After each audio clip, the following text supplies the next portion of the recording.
अकर्म कर्मदायक देव त्रिपुरारी अकर्म कर्मदायिनी अटंती गौरी वांछित फल दियंती काली महेश्वर एणु हर काली व्रत कर गंगाधर अभिभूषित सर्व कामना हेब प्राप्त लघुभूषित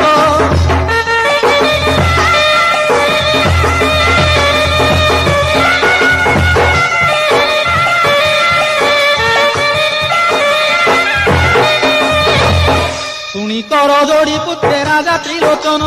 केउ दिन केउ रूपे व्रतर विधान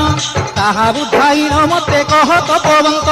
से व्रत करी न तोर धरी पुत्र कहे त्रिनाथ कर गौरी भावी चित्त कहे